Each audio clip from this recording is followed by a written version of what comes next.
Genesis chapter 42. When Jacob learned that there was grain in Egypt, he said to his sons, "Why do you just keep looking at each other?" He continued, "I have heard that there is grain in Egypt. Go down there and buy some for us, so that we may live and not die." Then 10 of Joseph's brothers went down to buy grain from Egypt. But Jacob did not send Benjamin, Joseph's brother, with the others, because he was afraid that harm might come to him. So Israel's sons were among those who went to buy grain, for there was famine in the land of Canaan also. Now Joseph was the governor of the land, the person who sold grain to all its people. So when Joseph's brothers arrived, they bowed down to him with their faces to the ground. As soon as Joseph saw his brothers, he recognized them, but he pretended to be a stranger and spoke harshly to them. "Where do you come from?" he asked. "From the land of Canaan," they replied, "to buy food."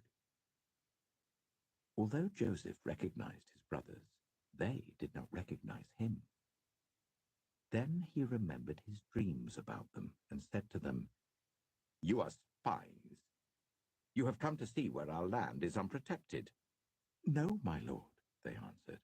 "Your servants have come to buy food. We are all the sons of one man.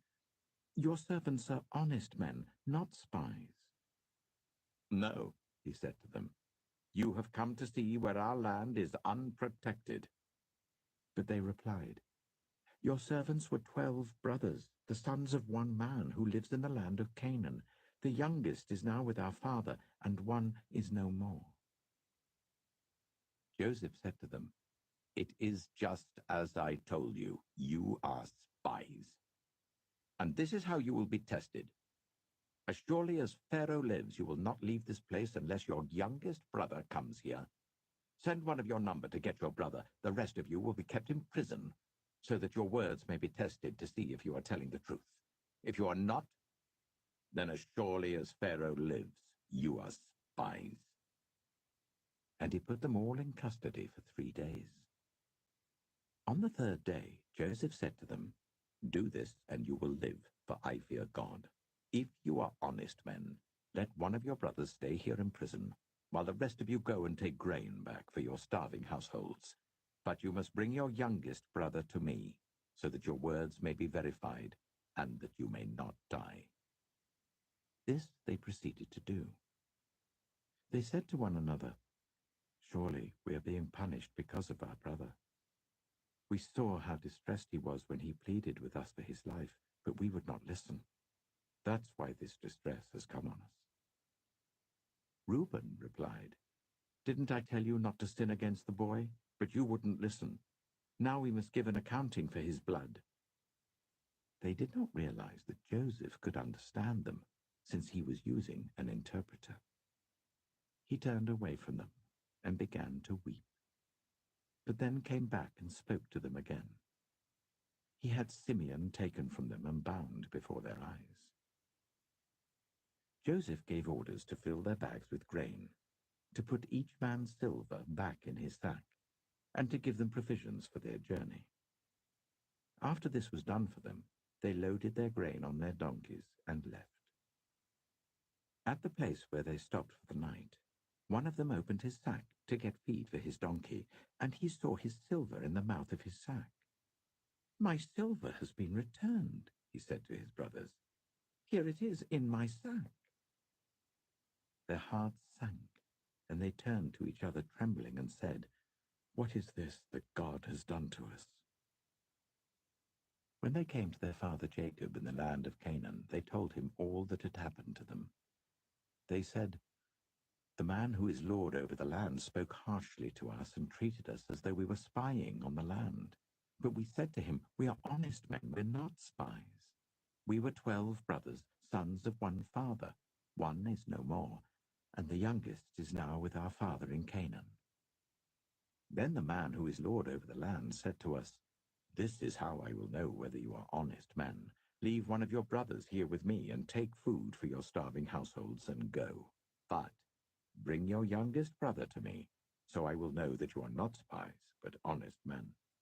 Then I will give your brother back to you, and you can trade in the land."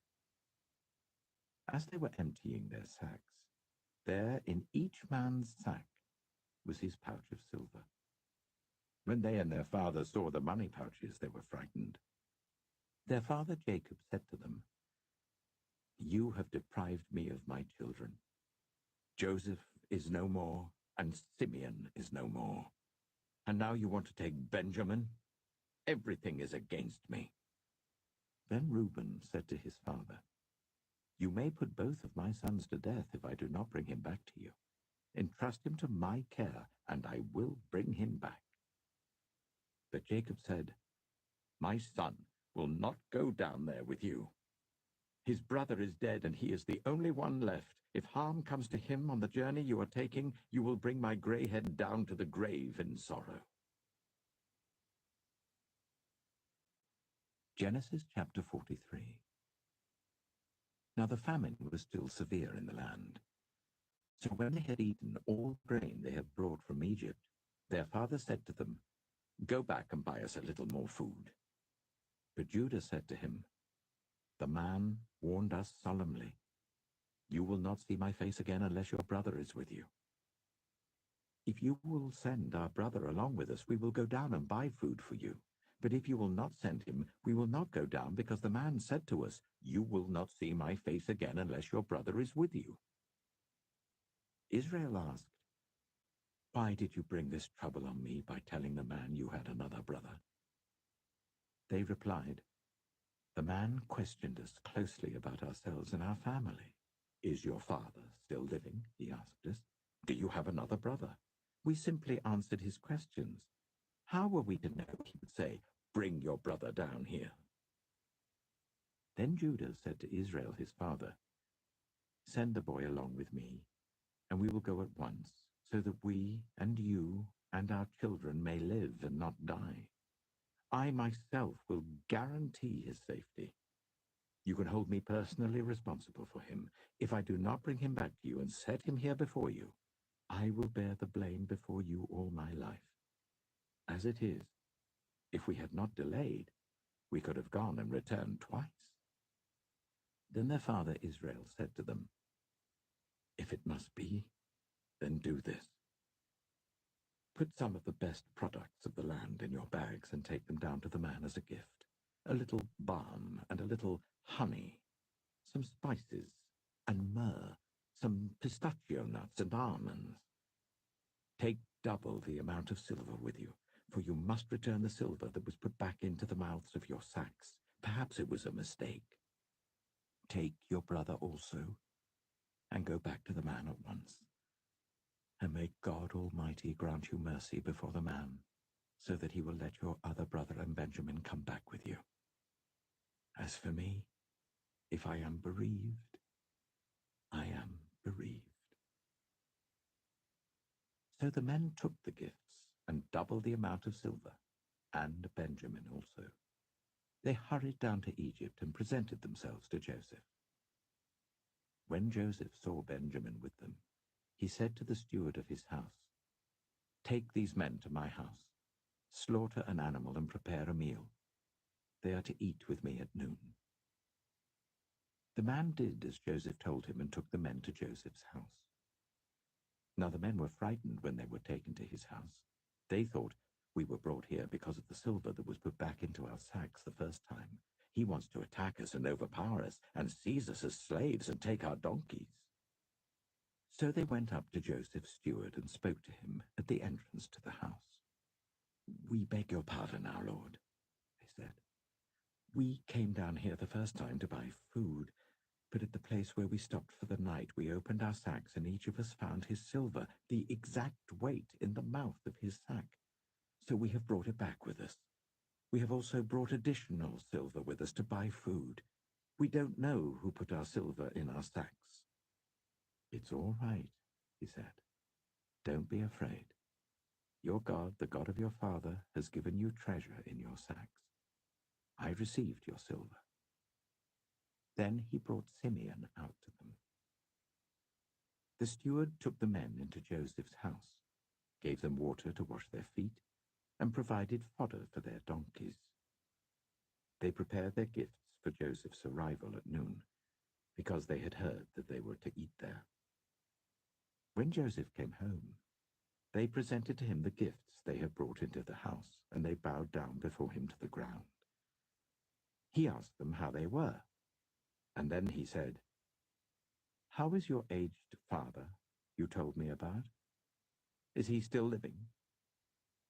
They replied, "Your servant our father is still alive and well," and they bowed down, prostrating themselves before him. As he looked about and saw his brother Benjamin, his own mother's son, he asked, "Is this your youngest brother, the one you told me about?" And he said, "God be gracious to you, my son." Deeply moved at the sight of his brother, Joseph hurried out and looked for a place to weep. He went into his private room and wept there. After he had washed his face, he came out and, controlling himself, said, "Serve the food." They served him by himself, the brothers by themselves, and the Egyptians who ate with him by themselves, because Egyptians could not eat with Hebrews, for that is detestable to Egyptians. The men had been seated before him in the order of their ages, from the firstborn to the youngest, and they looked at each other in astonishment. When portions were served to them from Joseph's table, Benjamin's portion was 5 times as much as anyone else's. So they feasted and drank freely with him. Genesis chapter 44. Now Joseph gave these instructions to the steward of his house. "Fill the men's sacks with as much food as they can carry, and put each man's silver in the mouth of his sack. Then put my cup, the silver one, in the mouth of the youngest one's sack, along with the silver for his grain." And he did as Joseph said. As morning dawned, the men were sent on their way with their donkeys. They had not gone far from the city when Joseph said to his steward, "Go after those men at once, and when you catch up with them, say to them, 'Why have you repaid good with evil? Isn't this the cup my master drinks from, and also uses for divination? This is a wicked thing you have done.'" When he caught up with them, he repeated these words to them. But they said to him, "Why does my lord say such things? Far be it from your servants to do anything like that. We even brought back to you from the land of Canaan the silver we found inside the mouths of our sacks. So why would we steal silver or gold from your master's house? If any of your servants is found to have it, he will die, and the rest of us will become my lord's slaves." "Very well, then," he said, "let it be as you say. Whoever is found to have it will become my slave. The rest of you will be free from blame." Each of them quickly lowered his sack to the ground and opened it. Then the steward proceeded to search, beginning with the oldest and ending with the youngest. And the cup was found in Benjamin's sack. At this they tore their clothes. Then they all loaded their donkeys and returned to the city. Joseph was still in the house when Judah and his brothers came in, and they threw themselves to the ground before him. Joseph said to them, "What is this you have done? Don't you know that a man like me can find things out by divination?" "What can we say to my lord?" Judah replied. "What can we say? How can we prove our innocence? God has uncovered your servant's guilt. We are now my lord's slaves, we ourselves and the one who was found to have the cup." But Joseph said, "Far be it from me to do such a thing. Only the man who was found to have the cup will become my slave. The rest of you, go back to your father in peace." Then Judah went up to him and said, "Pardon your servant, my lord. Let me speak a word to my lord. Do not be angry with your servant, though you are equal to Pharaoh himself. My lord asked his servants, 'Do you have a father or a brother?' And we answered, 'We have an aged father, and there is a young son born to him in his old age. His brother is dead, and he is the only one of his mother's sons left, and his father loves him.' Then you said to your servants, 'Bring him down to me so I can see him for myself.' And we said to my lord, 'The boy cannot leave his father. If he leaves him, his father will die.' But you told your servants, 'Unless your youngest brother comes down with you, you will not see my face again.' When we went back to your servant, my father, we told him what my lord had said. Then our father said, 'Go back and buy a little more food.' But we said, 'We cannot go down. Only if our youngest brother is with us will we go. We cannot see the man's face unless our youngest brother is with us.' Your servant, my father, said to us, 'You know that my wife bore me 2 sons. One of them went away from me, and I said, "He has surely been torn to pieces," and I have not seen him since. If you take this one from me too, and harm comes to him, you will bring my grey head down to the grave in misery. So now, if the boy is not with us, when I go back to your servant my father, and if my father, whose life is closely bound up with the boy's life, sees that the boy isn't there, he will die. Your servants will bring the grey head of our father down to the grave in sorrow. Your servant guaranteed the boy's safety to my father. I said, if I do not bring him back to you, I will bear the blame before you, my father, all my life. Now then, please let your servant remain here as my lord's slave in place of the boy, and let the boy return with his brothers. How can I go back to my...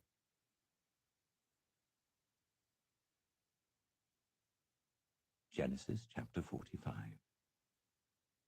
Then Joseph could no longer control himself before all his attendants, and he cried out, "Make everyone leave my presence." So there was no one with Joseph when he made himself known to his brothers. And he wept so loudly that the Egyptians heard him, and Pharaoh's household heard about it. Joseph said to his brothers, "I am Joseph. Is my father still living?" But his brothers were not able to answer him, because they were terrified at his presence. Then Joseph said to his brothers, "Come close to me." When they had done so, he said, "I am your brother Joseph, the one you sold into Egypt. And now do not be distressed, and do not be angry with yourselves for selling me here, because it was to save lives that God sent me ahead of you. For 2 years now there has been famine in the land, and for the next 5 years there will be no plowing and reaping. But God sent me ahead of you, to preserve for you a remnant on earth, and to save your lives by a great deliverance. So then it was not you who sent me here, but God. He made me father to Pharaoh, lord of his entire household and ruler of all Egypt. Now hurry back to my father, and say to him, 'This is what your son Joseph says. God has made me lord of all Egypt. Come down to me. Don't delay. You shall live in the region of Goshen and be near me, you, your children and grandchildren, your flocks and herds, and all you have. I will provide for you there, because 5 years of famine are still to come. Otherwise, you and your household and all who belong to you will become destitute. You can see for yourselves, and so can my brother Benjamin, that it is really I who am speaking to you. Tell my father about all the honor accorded me in Egypt, and about everything you have seen, and bring my father down here quickly." Then he threw his arms around his brother Benjamin and wept, and Benjamin embraced him, weeping. And he kissed all his brothers and wept over them. Afterwards his brothers talked with him. When the news reached Pharaoh's palace that Joseph's brothers had come, Pharaoh and all his officials were pleased. Pharaoh said to Joseph, "Tell your brothers, do this. Load your animals and return to the land of Canaan, and bring your father and your families back to me. I will give you the best of the land of Egypt, and you can enjoy the fat of the land." You are also instructed to tell them, "Do this. Take some carts from Egypt for your children and your wives, and get your father and come. Never mind about your belongings, because the best of all Egypt will be yours." So the sons of Israel did this. Joseph gave them carts, as Pharaoh had commanded, and he also gave them provisions for their journey. To each of them he gave new clothing, but to Benjamin he gave 300 shekels of silver and 5 sets of clothes. And this is what he sent to his father: 10 donkeys loaded with the best things of Egypt, and 10 female donkeys loaded with grain and bread and other provisions for his journey. Then he sent his brothers away, and as they were leaving, he said to them, "Don't quarrel on the way." So they went up out of Egypt and came to their father Jacob in the land of Canaan. They told him, "Joseph is still alive. In fact, he is ruler of all Egypt." Jacob was stunned. He did not believe them. But when they told him everything Joseph had said to them, and when he saw the carts Joseph had sent to carry him back, the spirit of their father Jacob revived. And Israel said, Genesis chapter 46. So Israel set out with all that was his, and when he reached Beersheba, he offered sacrifices to the God of his father Isaac. And God spoke to Israel in a vision at night and said, "Jacob, Jacob." "Here I am," he replied. "I am God, the God of your father," he said. "Do not be afraid to go down to Egypt, for I will make you into a great nation there. I will go down to Egypt with you, and I will surely bring you back again, and Joseph's own hand will close your eyes." Then Jacob left Beersheba, and Israel's sons took their father Jacob and their children and their wives in the carts that Pharaoh had sent to transport him. So Jacob and all his offspring went to Egypt, taking with them their livestock and the possessions they had acquired in Canaan. Jacob brought with him to Egypt his sons and grandsons and his daughters and granddaughters, all his offspring. These are the names of the sons of Israel, Jacob and his descendants who went to Egypt. Reuben, the firstborn of Jacob. The sons of Reuben, Hanok, Palu, Hezron, and Carmi. The sons of Simeon, Jemuel, Jamin, Ohad, Jachin, Zohar, and Sheul, the son of a Canaanite woman. The sons of Levi, Gershon, Kohath, and Merari. The sons of Judah, Onan, Shelah, Perez, and Zerah. But and Onan had died in the land of Canaan. The sons of Perez, Hezron and Hamel. The sons of Issachar, Tola, Pua, Jeshub, and Shimron. The sons of Zebulun, Sered, Elon, and Jahilel. These were the sons Leah bore to Jacob in Paddan Aram, besides his daughter Dinah. These sons and daughters of his were 33 in all.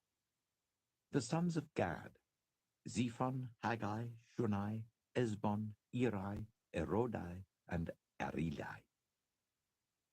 The sons of Asher, Imnah, Ishbah, Ishbi, and Beriah.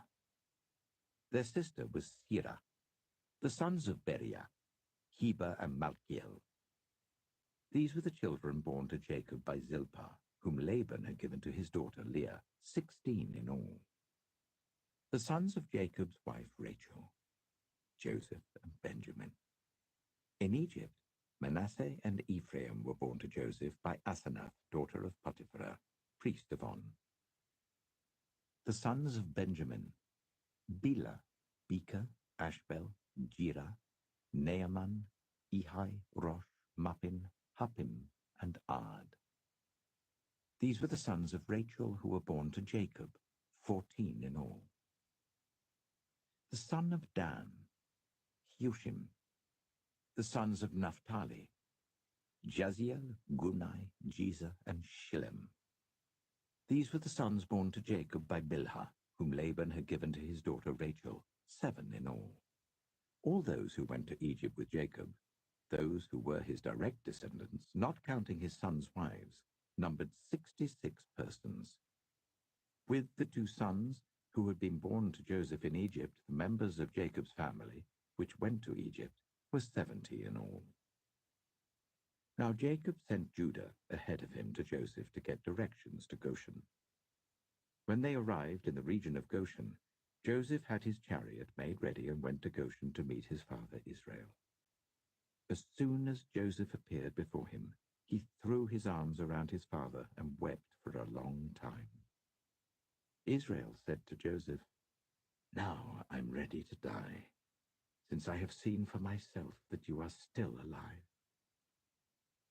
Then Joseph said to his brothers and to his father's household, "I will go up and speak to Pharaoh, and will say to him, 'My brothers and my father's household, who are living in the land of Canaan, have come to me. The men are shepherds. They tend livestock, and they have brought along their flocks and herds and everything they own.' When Pharaoh calls you in and asks, 'What is your occupation?' you should answer, 'Your servants have tended livestock from our boyhood on, just as our fathers did.' Then you will be allowed to settle in the region of Goshen, for all shepherds are detestable to the Egyptians."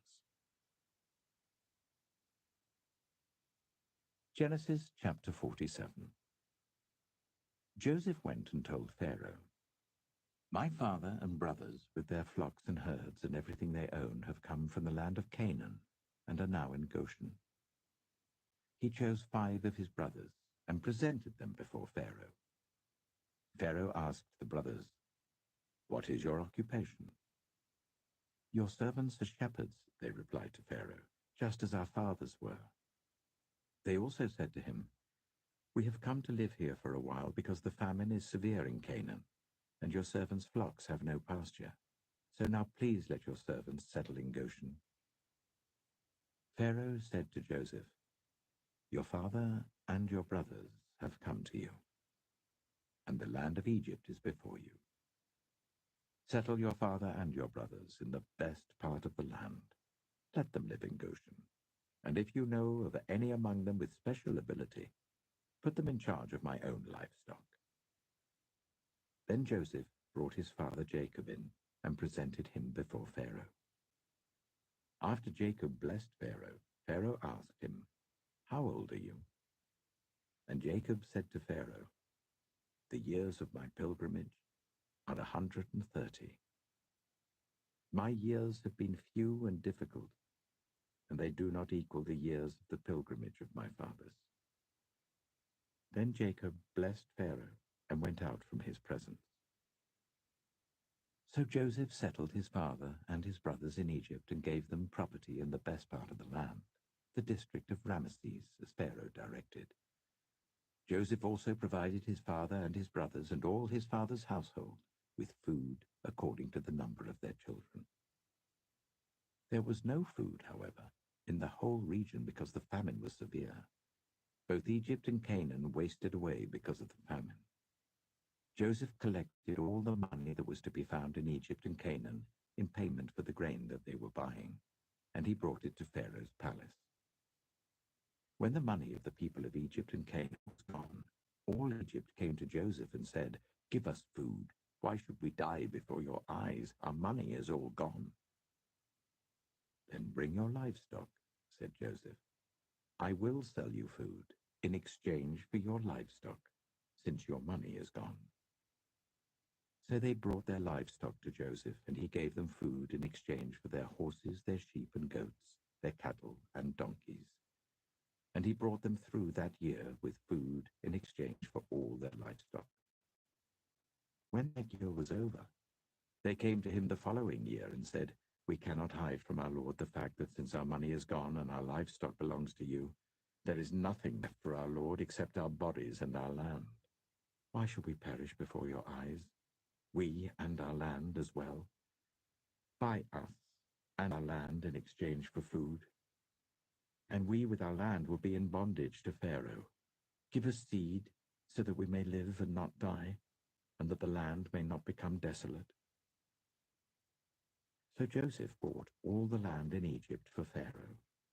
The Egyptians, one and all, sold their fields because the famine was too severe for them. The land became Pharaoh's, and Joseph reduced the people to servitude from one end of Egypt to the other.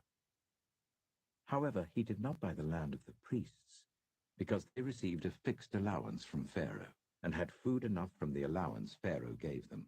That is why they did not sell their land.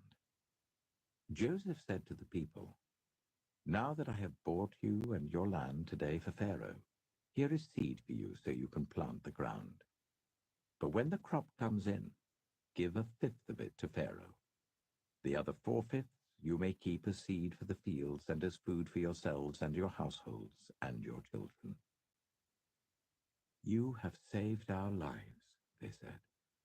"May we find favor in the eyes of our Lord. We will be in bondage to Pharaoh." So Joseph established it as a law concerning land in Egypt, still in force today, that a fifth of the produce belongs to Pharaoh. It was only the land of the priests that did not become Pharaoh's. Now the Israelites settled in Egypt in the region of Goshen. They acquired property there and were fruitful and increased greatly in number. Jacob lived in Egypt 17 years, and the years of his life were 147. When the time drew near for Israel to die, he called for his son Joseph and said to him, "If I have found favor in your eyes, put your hand under my thigh and promise that you will show me kindness and faithfulness. Do not bury me in Egypt, but when I rest with my fathers, carry me out of Egypt and bury me where they are buried." "I will do as you say," he said. "Swear to me." Genesis chapter 48. Some time later, Joseph was told, "Your father is ill." So he took his 2 sons, Manasseh and Ephraim, along with him. When Jacob was told, "Your son Joseph has come to you," Israel rallied his strength and sat up on the bed. Jacob said to Joseph, "God Almighty appeared to me at Luz in the land of Canaan, and there he blessed me and said to me, 'I am going to make you fruitful and increase your numbers. I will make you a community of peoples, and I will give this land as an everlasting possession to your descendants after you.'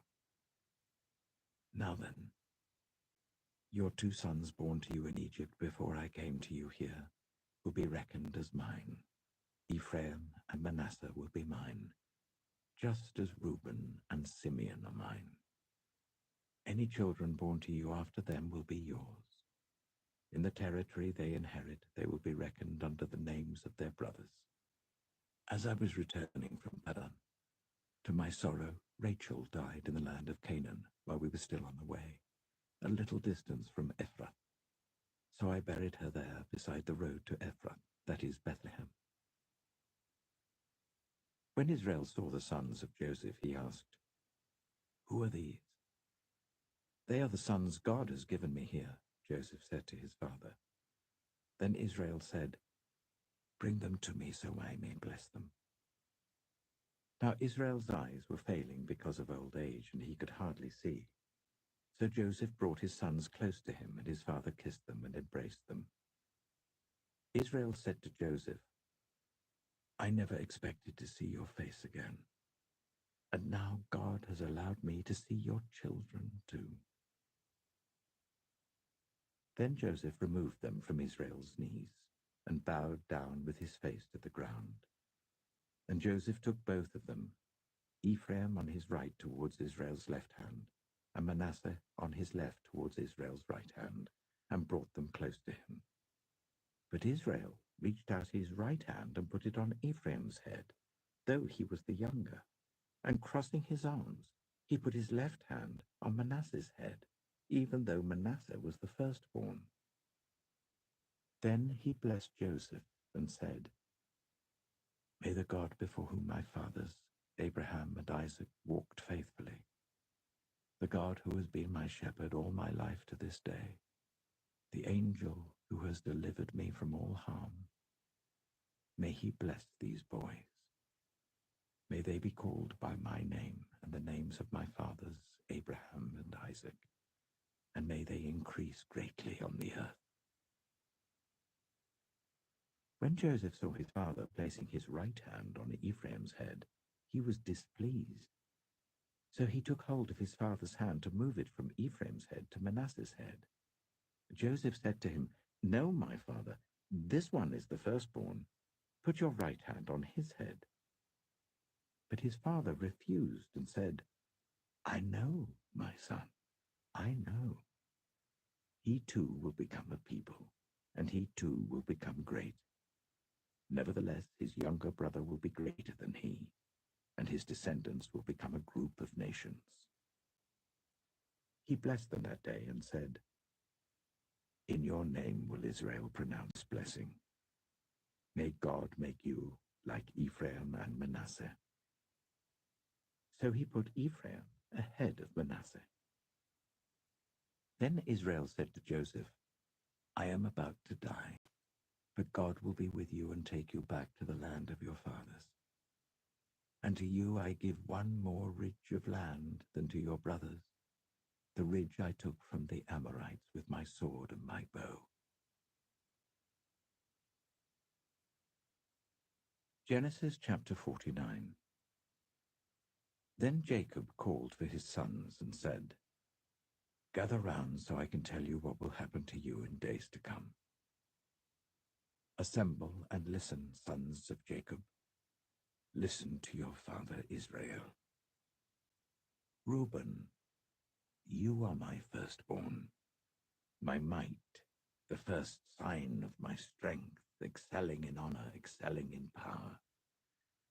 Turbulent as the waters, you will no longer excel.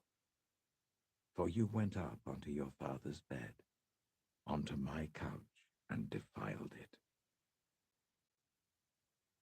Simeon and Levi are brothers. Their swords are weapons of violence. Let me not enter their council, let me not join their assembly, for they have killed men in their anger, and hamstrung oxen as they pleased. Cursed be their anger, so fierce, and their fury so cruel. I will scatter them in Jacob and disperse them in Israel. Judah, your brothers will praise you. Your hand will be on the neck of your enemies. Your father's sons will bow down to you. You are a lion's cub, Judah. You return from the prey, my son. Like a lion, he crouches and lies down like a lioness. Who dares to rouse him? The scepter will not depart from Judah, nor the ruler's staff from between his feet, until he to whom it belongs shall come, and the obedience of the nations shall be his. He will tether his donkey to a vine, his colt to the choicest branch. He will wash his garments in wine, his robes in the blood of grapes. His eyes will be darker than wine, his teeth whiter than milk. Zebulun will live by the seashore and become a haven for ships. His border will extend toward Sidon. Issachar is a scrawny donkey lying down among the sheepfolds. When he sees how good is his resting place and how pleasant is his land, he will bend his shoulder to the burden and submit to forced labor.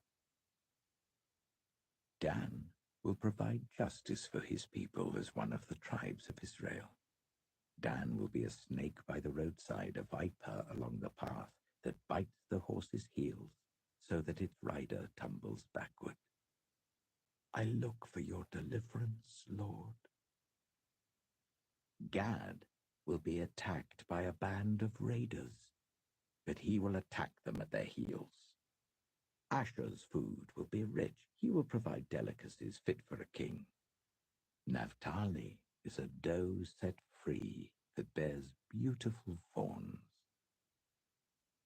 Joseph is a fruitful vine near a spring, whose branches climb over a wall. With bitterness archers attacked him. They shot at him with hostility. But his bow remained steady. His strong arm stayed supple. Because of the hand of the mighty one of Jacob, because of the shepherd, the rock of Israel, because of your father's God who helps you, because of the Almighty who blesses you with blessings of the skies above, blessings of the deep springs below, blessings of the breast and womb. Your father's blessings are greater than the blessings of the ancient mountains, than the bounty of age-old hills. Let all these rest on the head of Joseph, on the brow of the prince among his brothers. Benjamin is a ravenous wolf. In the morning he devours the prey. In the evening he divides the plunder. All these are the 12 tribes of Israel, and this is what their father said to them when he blessed them, giving each the blessing appropriate to him.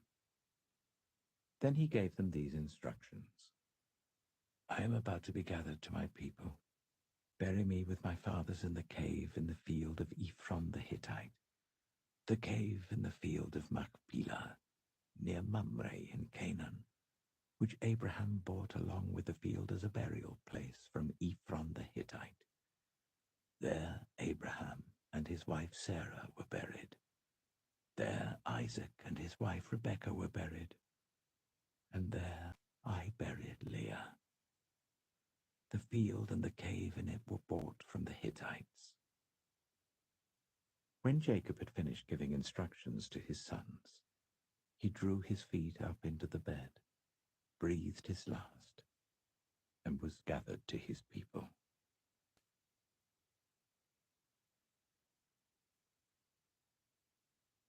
Genesis chapter 50. Joseph threw himself on his father and wept over him and kissed him. Then Joseph directed the physicians in his service to embalm his father Israel. So the physicians embalmed him, taking a full 40 days, for that was the time required for embalming, and the Egyptians mourned for him 70 days. When the days of mourning had passed, Joseph said to Pharaoh's court, If I have found favor in your eyes, speak to Pharaoh for me. Tell him, my father made me swear an oath and said, I am about to die. Bury me in the tomb I dug for myself in the land of Canaan. Now let me go up and bury my father. Then I will return. Pharaoh said, Go up and bury your father, as he made you swear to do. So Joseph went up to bury his father. All Pharaoh's officials accompanied him, the dignitaries of his court and all the dignitaries of Egypt, besides all members of Joseph's household and his brothers and those belonging to his father's household. Only their children and their flocks and herds were left in Goshen. Chariots and horsemen also went up with him. It was a very large company. When they reached the threshing floor of Atad near the Jordan, they lamented loudly and bitterly, and there Joseph observed a 7-day period of mourning for his father. When the Canaanites who lived there saw the mourning at the threshing floor of Atad, they said, The Egyptians are holding a solemn ceremony of mourning. That is why that place near the Jordan is called Abel Mizraim. So Jacob's sons did as he had commanded them. They carried him to the land of Canaan and buried him in the cave of the field of Machpelah near Mamre, which Abraham had bought along with the field as a burial place from Ephron the Hittite. After burying his father, Joseph returned to Egypt, together with his brothers and all the others who had gone with him to bury his father. When Joseph's brothers saw that their father was dead, they said, What if Joseph holds a grudge against us and pays us back for all the wrongs we did to him? So they sent word to Joseph, saying, Your father left these instructions before he died. This is what you are to say to Joseph. I ask you to forgive your brothers the sins and the wrongs they committed in treating you so badly. Now please forgive the sins of the servants of the God of your father." When their message came to him, Joseph wept. His brothers then came and threw themselves down before him. "We are your slaves," they said. But Joseph said to them, "Don't be afraid. Am I in the place of God? You intended to harm me, but God intended it for good, to accomplish what is now being done, the saving of many lives. So then don't be afraid. I will provide for you and your children." And he reassured them and spoke kindly to them. Joseph stayed in Egypt, along with all his father's family. He lived 110 years and saw the third generation of Ephraim's children. Also the children of Machir, son of Manasseh, were placed at birth on Joseph's knees. Then Joseph said to his brothers, "I am about to die, but God will surely come to your aid and take you up out of this land, to the land he promised on oath to Abraham, Isaac, and Jacob." And Joseph made the Israelites swear an oath and said, "God will surely come to your aid, and then you must carry my bones up from this place." The Book of Exodus. Exodus chapter 1. The Book of Exodus. Exodus chapter 1. These are the names of the sons of Israel, who went to Egypt with Jacob, each with his family: Reuben, Simeon, Levi, and Judah; Issachar, Zebulun, and Benjamin; Dan and Naphtali, Gad and Asher. The descendants of Jacob numbered 70 in all. Joseph was already in Egypt. Now Joseph and all his brothers and all that generation died. But the Israelites were exceedingly fruitful. They multiplied greatly, increased in numbers, and became so numerous that the land was filled with them. Then a new king, to whom Joseph meant nothing, came to power in Egypt. "Look," he said to his people, "the Israelites have become far too numerous for us. Come, we must deal shrewdly with them, or they will become even more numerous, and if war breaks out, will join our enemies, fight against us, and leave the country." So they put slave masters over them to oppress them with forced labor, and they built Pithom and Ramesses as store cities for Pharaoh. But the more they were oppressed, the more they multiplied and spread. So the Egyptians came to dread the Israelites and worked them ruthlessly. They made their lives bitter with harsh labor in brick and mortar, and with all kinds of work in the fields. In all their harsh labor, the Egyptians worked them ruthlessly. The king of Egypt said to the Hebrew midwives, whose names were Shiphrah and Puah, "When you are helping the Hebrew women during childbirth on the delivery stool, if you see that the baby is a boy, kill him. But if it is a girl, let her live." The midwives, however, feared God and did not do what the king of Egypt had told them to do. They let the boys live. Then the king of Egypt summoned the midwives and asked them, "Why have you done this? Why have you let the boys live?" The midwives answered Pharaoh, "Hebrew women are not like Egyptian women. They are vigorous and give birth before the midwives arrive." So God was kind to the midwives, and the people increased and became even more numerous. And because the midwives feared God, he gave them families of their own. Then Pharaoh gave this order to all his people: "Every Hebrew boy that is born, you must throw into the Nile, but let every girl live." Exodus chapter 2. Now a man of the tribe of Levi married a Levite woman, and she became pregnant and gave birth to a son. When she saw that he was a fine child, she hid him for 3 months. But when she could hide him no longer, she got a papyrus basket for him and coated it with tar and pitch. Then she placed the child in it and put it among the reeds along the bank of the Nile. His sister stood at a distance to see what would happen to him. Then Pharaoh's daughter went down to the Nile to bathe, and her attendants were walking along the riverbank. She saw the basket among the reeds and sent her female slaves to get it. She opened it and saw the baby. He was crying, and she felt sorry for him. "This is one of the Hebrew babies," she said. Then his sister asked Pharaoh's daughter, "Shall I go and get one of the Hebrew women to nurse the baby for you?" "Yes, go," she answered. So the girl went and got the baby's mother. Pharaoh's daughter said to her, "Take this baby and nurse him for me, and I will pay you." So the woman took the baby and nursed him. When the child grew older, she took him to Pharaoh's daughter, and he became her son. She named him Moses, saying, "I drew him out of the water." One day, after Moses had grown up, he went out to where his own people were and watched them at their hard labor. He saw an Egyptian beating a Hebrew, one of his own people. Looking this way and that and seeing no one, he killed the Egyptian and hid him in the sand. The next day he went out and saw two Hebrews fighting. He asked the one in the wrong, "Why are you hitting your fellow Hebrew?" The man said, "Who made you ruler and judge over us? Are you thinking of killing me as you killed the Egyptian?"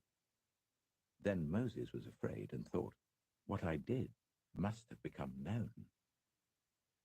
When Pharaoh heard of this, he tried to kill Moses.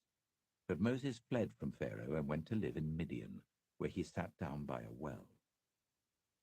Now a priest of Midian had 7 daughters, and they came to draw water and fill the troughs to water their father's flock. Some shepherds came along and drove them away, but Moses got up and came to their rescue and watered their flock. When the girls returned to Reuel, their father, he asked them, "Why have you returned so early today?" They answered, "An Egyptian rescued us from the shepherds. He even drew water for us and watered the flock." "And where is he?" Reuel asked his daughters. "Why did you leave him? Invite him to have something to eat." Moses agreed to stay with the man, who gave his daughter Zipporah to Moses in marriage. Zipporah gave birth to a son, and Moses named him Gershom, saying, "I have become a foreigner in a foreign land." During that long period, the king of Egypt died. The Israelites groaned in their slavery and cried out, and their cry for help because of their slavery went up to God. God heard their groaning, and he remembered his covenant with Abraham, with Isaac, and with Jacob. So God looked. Exodus chapter 3. Now Moses was tending the flock of Jethro, his father-in-law, the priest of Midian. And he led the flock to the far side of the wilderness and came to Horeb, the mountain of God. There the angel of the Lord appeared to him in flames of fire from within a bush. Moses saw that though the bush was on fire, it did not burn up. So Moses thought, "I will go over and see this strange sight, why the bush does not burn up." When the Lord saw that he had gone over to look, God called to him from within the bush, "Moses, Moses." And Moses said, "Here I am." "Do not come any closer," God said. "Take off your sandals, for the place where you are standing is holy ground." Then he said, "I am the God of your father, the God of Abraham, the God of Isaac, and the God of Jacob." At this, Moses hid his face, because he was afraid to look at God. The Lord said, "I have indeed seen the misery of my people in Egypt. I have heard them crying out because of their slave drivers, and I am concerned about their suffering. So I have come down to rescue them from the hand of the Egyptians. and to bring them up out of that land into a good and spacious land, a land flowing with milk and honey, the home of the Canaanites, Hittites, Amorites, Perizzites, Hivites, and Jebusites. And now the cry of the Israelites has reached me, and I have seen the way the Egyptians are oppressing them. So now, go. I'm sending you to Pharaoh to bring my people, the Israelites, out of Egypt. But Moses said to God, "Who am I that I should go to Pharaoh and bring the Israelites out of Egypt?" And God said, "I will be with you, and this will be the sign to you that it is I who have sent you. When you have brought the people out of Egypt, you will worship God on this mountain." Moses said to God, "Suppose I go to the Israelites and say to them, 'The God of your fathers has sent me to you,' and they ask me, 'What is his name?' Then what shall I tell them?" God said to Moses, "I am who I am. This is what you are to say to the Israelites. 'I am has sent me to you.'" God also said to Moses, "Say to the Israelites, 'The Lord, the God of your fathers, the God of Abraham, the God of Isaac, and the God of Jacob, has sent me to you. This is my name forever, the name you shall call me from generation to generation. Go, assemble the elders of Israel and say to them, "The Lord, the God of your fathers, the God of Abraham, Isaac, and Jacob, appeared to me and said, I have watched over you and have seen what has been done to you in Egypt. And I have promised to bring you up out of your misery in Egypt, into the land of the Canaanites, Hittites, Amorites, Perizzites, Hivites, and Jebusites, a land flowing with milk and honey. The elders of Israel will listen to you. Then you and the elder go to the king of Egypt and say to him, 'The Lord, the God of the Hebrews, has met with us. Let us take a 3-day journey into the wilderness to offer sacrifices to the Lord our God.' But the king of Egypt will not let you go, unless a mighty hand compels him. So I will stretch out my hand and strike the Egyptians with all the wonders that I will perform among them.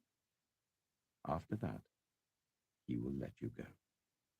And I will make the Egyptians favorably disposed towards his people, so that when you leave, you will not go empty-handed. Every woman is to ask her neighbor, and any woman living in her house, for articles of silver and gold and for clothing, which you will put on your sons and daughters, and so you will plunder the Egyptians." Exodus chapter 4. Moses answered, "What if they do not believe me or listen to me and say, 'The Lord did not appear to you'?" Then the Lord said to him, "What is that in your hand?" "A staff," he replied. The Lord said, "Throw it on the ground." Moses threw it on the ground, and it became a snake, and he ran from it. Then the Lord said to him, "Reach out your hand and take it by the tail." So Moses reached out and took hold of the snake, and it turned back into a staff in his hand. "This," said the Lord, "is so that they may believe that the Lord, the God of their fathers, the God of Abraham, the God of Isaac, and the God of Jacob, has appeared to you." Then the Lord said, "Put your hand inside your cloak." So Moses put his hand into his cloak, and when he took it out, the skin was leprous. It had become as white as snow. "Now put it back into your cloak," he said. So Moses put his hand back into his cloak, and when he took it out, it was restored like the rest of his flesh.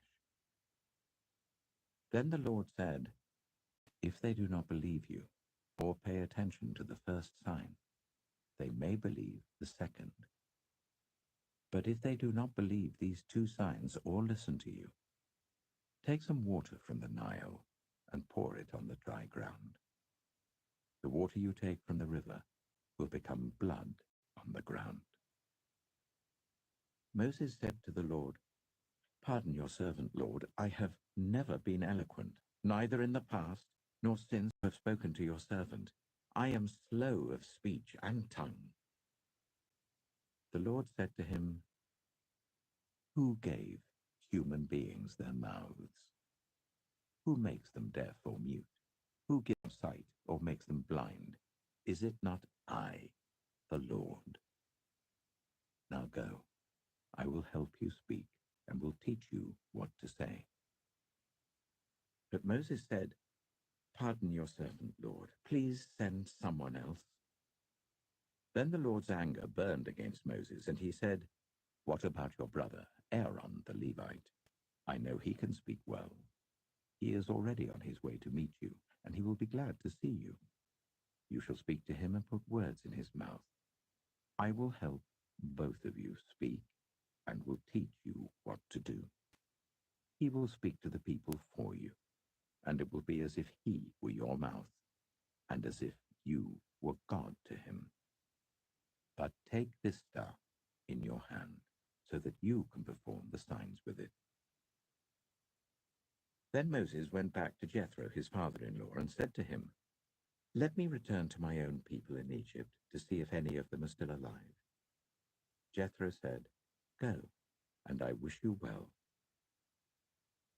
Now the Lord had said to Moses in Midian, "Go back to Egypt, for all those who wanted to kill you are dead." So Moses took his wife and sons, put them on a donkey, and started back to Egypt. And he took the staff of God in his hand. The Lord said to Moses, "When you return to Egypt, see that you perform before Pharaoh all the wonders I have given you the power to do. But I will harden his heart, so that he will not let the people go. Then say to Pharaoh, 'This is what the Lord says. Israel is my firstborn son, and I told you, let my son go so that he may worship me. But you refused to let him go, so I will kill your firstborn son.'" At a lodging place on the way, the Lord met Moses and was about to kill him. But Zipporah took a flint knife, cut off her son's foreskin, and touched Moses' feet with it. "Surely you are a bridegroom of blood to me," she said. So the Lord let him alone. At that time she said bridegroom of blood, referring to circumcision. The Lord said to Aaron, "Go into the wilderness to meet Moses." So he met Moses at the mountain of God and kissed him. Then Moses told Aaron everything the Lord had sent him to say, and also about all the signs he had commanded him to perform. Moses and Aaron brought together all the elders of the Israelites, and Aaron told them everything the Lord had said to Moses. He also performed the signs before the people, and they believed. And when they heard that the Lord was concerned about them and had seen their misery, they bowed down and worshipped. Exodus chapter 5. Afterwards, Moses and Aaron went to Pharaoh and said, "This is what the Lord, the God of Israel, says. Let my people go, so that they may hold a festival to me in the wilderness." Pharaoh said, "Who is the Lord that I should obey him and let Israel go? I do not know the Lord, and I will not let Israel go." Then they said, "The God of the Hebrews has met with us. Now let us take a 3-day journey into the wilderness to offer sacrifices to the Lord our God, or he may strike us with plagues or with the sword." But the king of Egypt said, "Moses and Aaron, why are you taking the people away from their labor? Get back to your work." Then Pharaoh said, "Look, the people of the land are now numerous, and you are stopping them from working." That same day, Pharaoh gave this order to the slave drivers and overseers in charge of the people: "You are no longer to supply the people with straw for making bricks. Let them go and gather their own straw. but require them to make the same number of bricks as before. Don't reduce the quota. They're lazy. That is why they're crying out, 'Let us go and sacrifice to our God.' Make the work harder for the people, so that they keep working and pay no attention to lies." Then the slave drivers and the overseers went out and said to the people, "This is what Pharaoh says. I will not give you any more straw. Go and get your own straw wherever you can find it, but your work will not be reduced at all." So the people scattered all over Egypt to gather stubble to use for straw. The slave drivers kept pressing them, saying, "Complete the work required of you for each day, just as when you had straw." And Pharaoh's slave drivers beat the Israelite overseers they had appointed, demanding, "Why haven't you met your quota of bricks yesterday or today, as before?" Then the Israelite overseers went and appealed to Pharaoh. "Why have you treated your servants this way? Your servants are given no straw, yet we are told, 'Make bricks.' Your servants are being beaten, but the fault is with your own people." Pharaoh said, "Lazy. That's what you are. Lazy. That is why you keep saying, 'Let us go and sacrifice to the Lord.' Now get to work. You will not be given any straw, yet you must produce your full quota of bricks." The Israelite overseers realized they were in trouble when they were told, "You are not to reduce the number of bricks required of you for each day." When they left Pharaoh, they found Moses and Aaron waiting to meet them, and they said, "May the Lord look on you and judge you. You have made us obnoxious to Pharaoh and his officials, and have put a sword in their hand to kill us." Moses returned to the Lord and said, "Why, Lord? Why have you brought trouble on this people? Is this why you sent me? Ever since I went to Pharaoh to speak in your name, he has brought trouble on this people, and you have not rescued your people at all."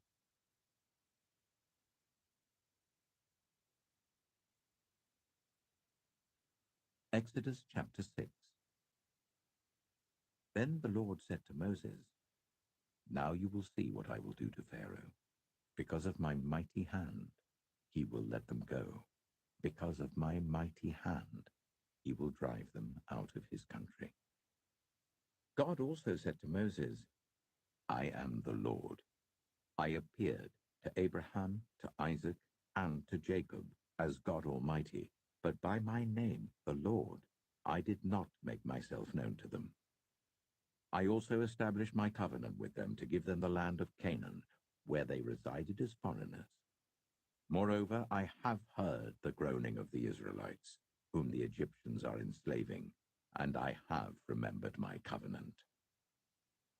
Therefore say to the Israelites, I am the Lord, and I will bring you out from under the yoke of the Egyptians. I will free you from being slaves to them. I will redeem you with an outstretched arm and with mighty acts of judgment. I will take you as my own people, and I will be your God.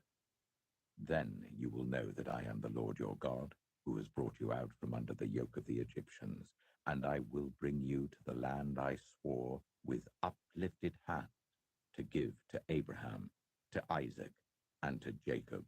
I will give it to you as a possession. I am the Lord." Moses reported this to the Israelites, but they did not listen to him because of their discouragement and harsh labor.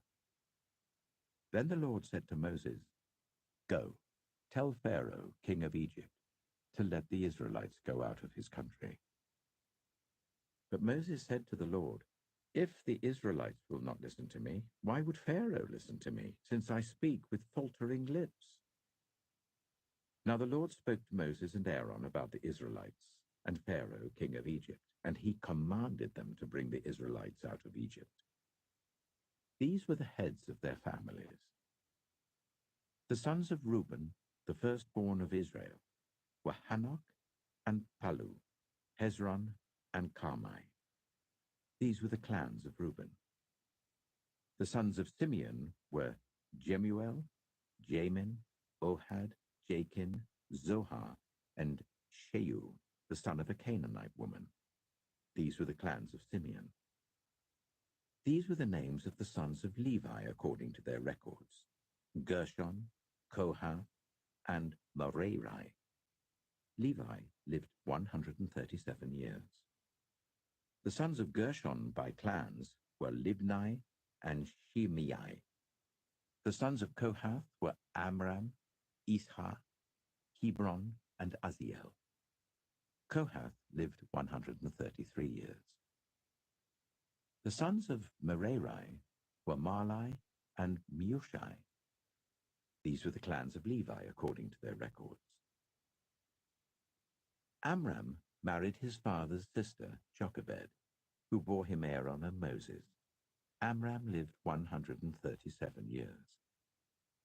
The sons of Izhar were Korah, Nepheg, and Zikri.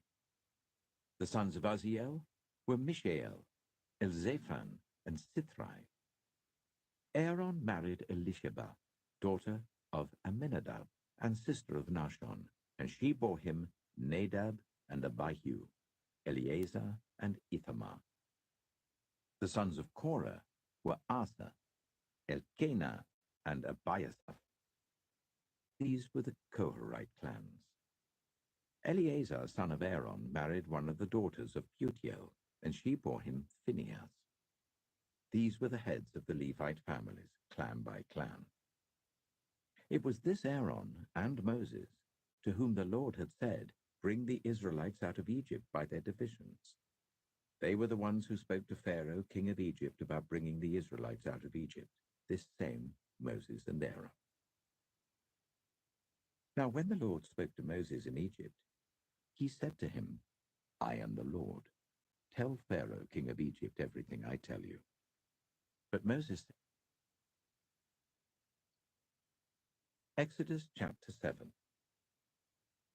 Then the Lord said to Moses, "See, I have made you like God to Pharaoh, and your brother Aaron will be your prophet. You are to say everything I command you, and your brother Aaron is to tell Pharaoh to let the Israelites go out of his country. But I will harden Pharaoh's heart, and though I multiply my signs and wonders in Egypt, he will not listen to you. Then I will lay my hand on Egypt, and with mighty acts of judgment I will bring out my divisions, my people, the Israelites, and the Egyptians will know that I am the Lord, when I stretch out my hand against Egypt and bring the Israelites out of it." Moses and Aaron did just as the Lord commanded them. Moses was 80 years old, and Aaron 83 when they spoke to Pharaoh. The Lord said to Moses and Aaron, "When Pharaoh says to you, 'Perform a miracle,' then say to Aaron, 'Take your staff and throw it down before Pharaoh, and it will become a snake.'" So Moses and Aaron went to Pharaoh and did just as the Lord commanded. Aaron threw his staff down in front of Pharaoh and his officials, and it became a snake. Pharaoh then summoned the wise men and sorcerers, and the Egyptian magicians also did the same things by their secret arts. Each one threw down his staff, and it became a snake. But Aaron's staff swallowed up their staff. Yet Pharaoh's heart became hard, and he would not listen to them, just as the Lord had said. Then the Lord said to Moses, "Pharaoh's heart is unyielding. He refuses to let the people go. Go to Pharaoh in the morning as he goes out to the river. Confront him on the bank of the Nile, and take in your hand the staff that was changed into a snake. Then say to him, 'The Lord, the God of the Hebrews, has sent me to say to you, let my people go, so that they may worship me in the wilderness. But until now you have not listened. This is what the Lord says. By this you will know that I am the Lord. With this staff that is in my hand, I will strike the water of the Nile, and it will be changed into blood. The fish in the Nile will die, and the river will stink. The Egyptians will not be able to drink its water." The Lord said to Moses, "Tell Aaron Take your staff and stretch out your hand over the waters of Egypt, over the streams and canals, over the ponds and all the reservoirs, and they will turn to blood. Blood will be everywhere in Egypt, even in vessels of wood and stone. Moses and Aaron did just as the Lord had commanded. He raised his staff in the presence of Pharaoh and his officials and struck the water of the Nile, and all the water was changed into blood. The fish in the Nile died, and the river smelled so bad that the Egyptians could not drink its water. Blood was everywhere in Egypt. But the Egyptian magicians did the same things by their secret arts, and Pharaoh's heart became hard. He would not listen to Moses and Aaron, just as the Lord had said. Instead, he turned and went into his palace, and did not take even this to heart. And all the Egyptians dug along the Nile to get drinking water, because they could not drink the water of the river.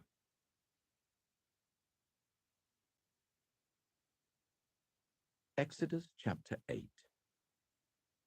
Then the Lord said to Moses, "Go to Pharaoh and say to him, 'This is what the Lord says. Let my people go, so that they may worship me.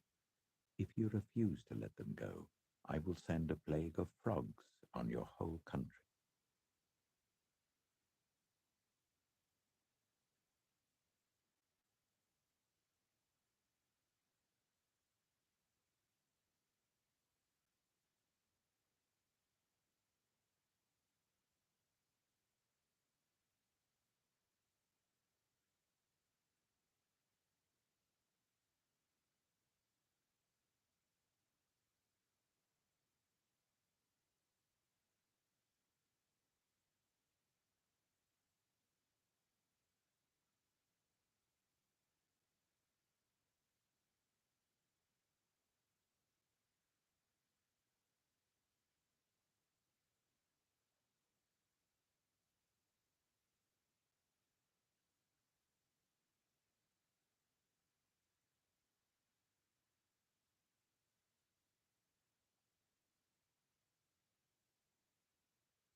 The Nile will teem with frogs.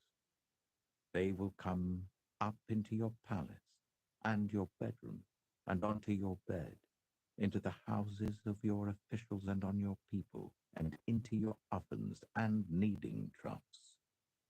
The frogs will come up on you and your people and all your officials. Then the Lord said to Moses, "Tell Aaron, stretch out your hand with your staff over the streams and canals and ponds, and make frogs come up on the land of Egypt." So Aaron stretched out his hand over the waters of Egypt, and the frogs came up and covered the land. But the magicians did the same things by their secret arts. They also made frogs come up on the land of Egypt. Pharaoh summoned Moses and Aaron and said, "Pray to the Lord to take the frogs away from me and my people, and I will let your people go to offer sacrifices to the Lord." Moses said to Pharaoh, "I leave to you the honor of setting the time for me to pray for you and your officials and your people, that you and your house may be rid of the frogs, except for those that remain in the Nile." "Tomorrow," Pharaoh said. Moses replied, "It will be as you say, so that you may know there is no one like the Lord our God. The frogs will leave you and your houses, your officials and your people. They will remain only in the Nile." After Moses and Aaron left Pharaoh, Moses cried out to the Lord about the frogs he had brought on Pharaoh, and the Lord did what Moses asked. The frogs died in the houses, in the courtyards, and in the fields.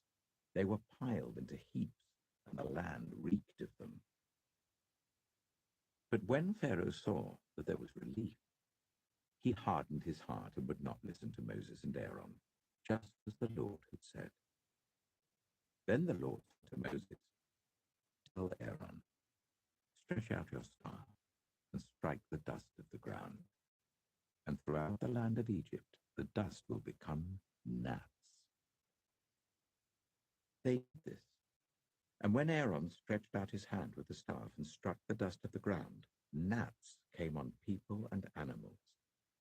All the dust throughout the land of Egypt became gnats. But when the magicians tried to produce gnats by their secret arts, they could not. Since the gnats were on people and animals everywhere, the magicians said to Pharaoh, "This is the finger of God." But Pharaoh's heart was hard, and he would not listen, just as the Lord had said. Then the Lord said to Moses, "Get up early in the morning and confront Pharaoh as he goes to the river, and say to him, 'This is what the Lord says. Let my people go, so that they may worship me. If you do not let my people go, I will send swarms of flies on you and your officials, on your people, and into your houses. The houses of the Egyptians will be full of flies. Even the ground will be covered with them. But on that day, I will deal differently with the land of Goshen, where my people live.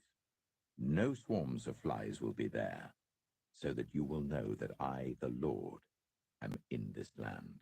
I will make a distinction between my people and your people. This sign will occur tomorrow."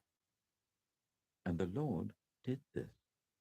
Dense swarms of flies poured into Pharaoh's palace and into the houses of his officials. Throughout Egypt, the land was ruined by the flies. Then Pharaoh summoned Moses and Aaron and said, "Go, sacrifice to your God here in the land." But Moses said, "That would not be right. The sacrifices we offer the Lord our God would be detestable to the Egyptians. And if we offer sacrifices that are detestable in their eyes, will they not stone us? We must take a 3-day journey into the wilderness to offer sacrifices to the Lord our God, as he commands us." Pharaoh said, "I will let you go to offer sacrifices to the Lord your God in the wilderness, but you must not go very far. Now pray for me." Moses answered, "As soon as I leave you, I will pray to the Lord, and tomorrow the flies will leave Pharaoh and his officials and his people. Let Pharaoh be sure that he does not act deceitfully again by not letting the people go to offer sacrifices to the Lord." Then and prayed to the Lord, and the Lord did what Moses asked. The flies left Pharaoh and his officials and his people. Not a fly remained. But this Exodus chapter 9. Then the Lord said to Moses, "Go to Pharaoh and say to him, 'This is what the Lord, the God of the Hebrews, says. Let my people go, so that they may worship me.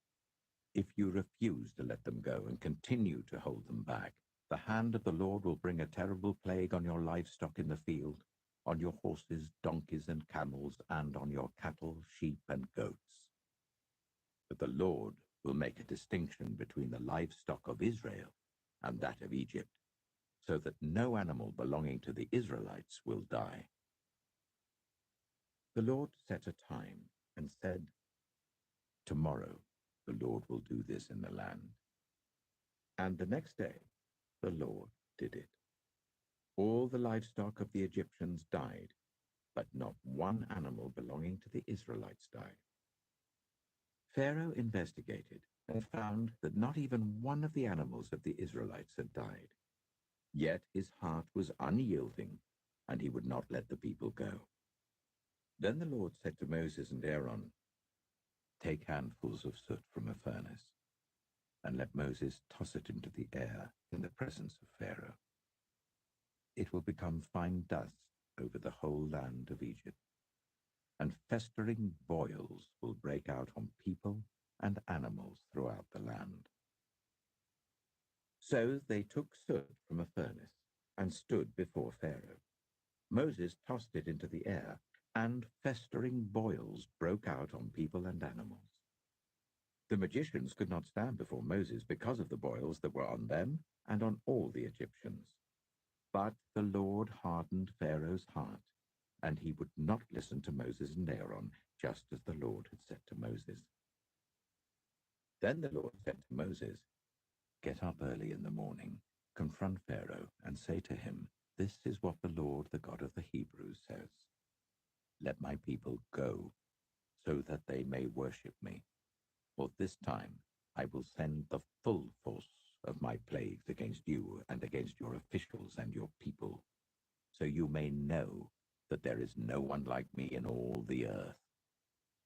For by now I could have stretched out my hand and struck you and your people with a plague that would have wiped you off the earth. But I have raised you up for this very purpose, that I might show you my power, and that my name might be proclaimed in all the earth. You still set yourself against my people, and will not let them go. Therefore, at this time tomorrow, I will send the worst hailstorm that has ever fallen on Egypt from the day it was founded till now. Give an order now to bring your livestock and everything you have in the field to a place of shelter, because the hail will fall on every person and animal that has not been brought in and is still out in the field, and they will die." Those officials of Pharaoh who feared the word of the Lord hurried to bring their slaves and their livestock inside. But those who ignored the word of the Lord left their slaves and livestock in the field. Then the Lord said to Moses, "Stretch out your hand towards the sky so that hail will fall all over Egypt, on people and animals and on everything growing in the fields of Egypt." When Moses stretched out his staff towards the sky, the Lord sent thunder and hail, and lightning flashed down to the ground. So the Lord rained hail on the land of Egypt. Hail fell, and lightning flashed back and forth. It was the worst storm in all the land of Egypt since it had become a nation. Throughout Egypt, hail struck everything in the fields, both people and animals. It beat down everything growing in the fields and stripped every tree. The only place it did not hail was the land of Goshen, where the Israelites were. Then Pharaoh summoned Moses and Aaron. "This time I have sinned," he said to them. "The Lord is in the right, and I and my people are in the wrong. Pray to the Lord, for we have had enough thunder and hail. I will let you go. You don't have to stay any longer." Moses replied, "When I have gone out of the city, I will spread out my hands in prayer to the Lord. The thunder will stop, and there will be no more hail, so you may know that the earth is the Lord's. But I know that you and your officials still do not fear the Lord God." The flax and barley were destroyed, since the barley was in the ear and the flax was in bloom. The wheat and spelt, however, were not destroyed, because they ripen later. Then Moses left Pharaoh and went out of the city. He spread his hands towards the Lord. The thunder and hail stopped, and the rain no longer poured down on the land. When Pharaoh saw that the rain and hail and thunder had stopped, he sinned again. He and his officials hardened their hearts. So Pharaoh... Exodus chapter 10.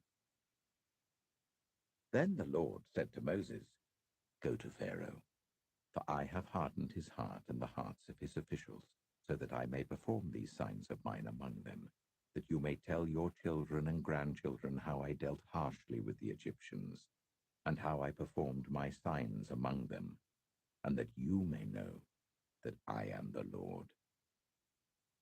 So Moses and Aaron went to Pharaoh and said to him, This is what the Lord, the God of the Hebrews, says. How long will you refuse to humble yourself before me? Let my people go, so that they may worship me. If you refuse to let them go, I will bring locusts into your country tomorrow. They will cover the face of the ground, so that it cannot be seen.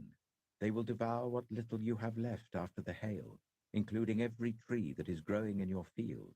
They will fill your houses and those of all your officials and all the Egyptians, something neither your parents nor your ancestors have ever seen, from the day they settled in this land till now. Then Moses turned and left Pharaoh. Pharaoh's officials said to him, "How long will this man be a snare to us? Let the people go, so that they may worship the Lord their God. Do you not realize that Egypt is ruined?" Then Moses and Aaron were brought back to Pharaoh. "Go worship the Lord your God," he said. "But tell me who will be going." Moses answered, "We will go with our young and our old, with our sons and our daughters, and with our flocks and herds, because we are to celebrate a festival to the Lord." Pharaoh said, "The Lord be with you, if I let you go, along with your women and children. Clearly you are bent on evil. No, let only the men go and worship the Lord, since that's what you've been asking for." Then Moses and Aaron were driven out of Pharaoh's presence. And the Lord said to Moses, "Stretch out your hand over Egypt, so that locusts swarm over the land and devour everything growing in the fields, everything left by the hail." So Moses stretched out his staff over Egypt, and the Lord made an east wind blow across the land all that day and all that night. By morning, the wind had brought the locusts. They invaded all Egypt and settled down in every area of the country in great numbers. Never before had there been such a plague of locusts, nor will there ever be again. They covered all the ground until it was black. They devoured all that was left after the hail, everything growing in the fields and the fruit on the trees. Nothing green remained on tree or plant in all the land of Egypt. Pharaoh quickly summoned Moses and Aaron and said, "I have sinned against the Lord your God and against you. Now forgive my sin once more, and pray to the Lord your God to take this deadly plague away from me." Moses then left Pharaoh and prayed to the Lord. And the Lord changed the wind to a very strong west wind, which caught up the locusts and carried them into the Red Sea. Not a locust was left anywhere in Egypt. But the Lord hardened Pharaoh's heart, and he would not let the Israelites go. Then the Lord said to Moses, "Stretch out your hand towards the sky, so that darkness spreads over Egypt, darkness that can be felt." So Moses stretched out his hand towards the sky, and total darkness covered all Egypt for 3 days. No one could see anyone else or move about for 3 days. Yet all the Israelites had light in the places where they lived. Then Pharaoh summoned Moses and said, "Go worship the Lord. Even your women and children may go with you. Only leave your flocks and herds behind." But Moses said, "You must allow us to have sacrifices and burnt offerings to present to the Lord our God. Our livestock, too, must go with us. Not a hoof is to be left behind. We have to use some of them in worshipping the Lord our God. And until we get there, we will not know what we are to use to worship the Lord." But the Lord hardened Pharaoh's heart, and he was not willing to let them go. Pharaoh said to Moses, "Get out of my sight. Make sure you do not appear before me again. The day you see my face, you will die." Exodus chapter 11.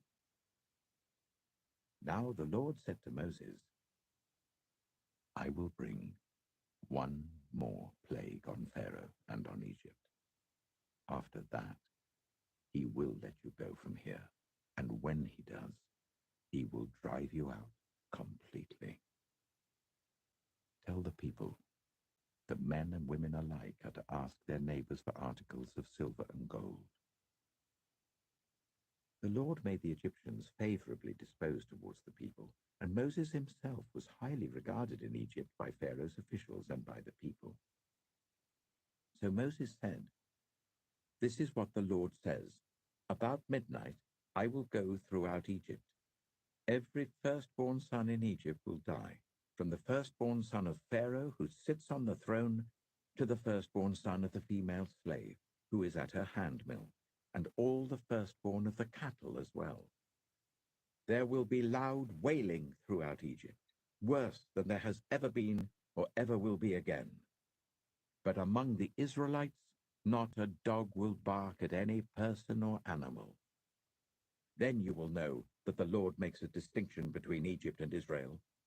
All these officials of yours will come to me, bowing down before me and saying, 'Go, you and all the people who follow you.'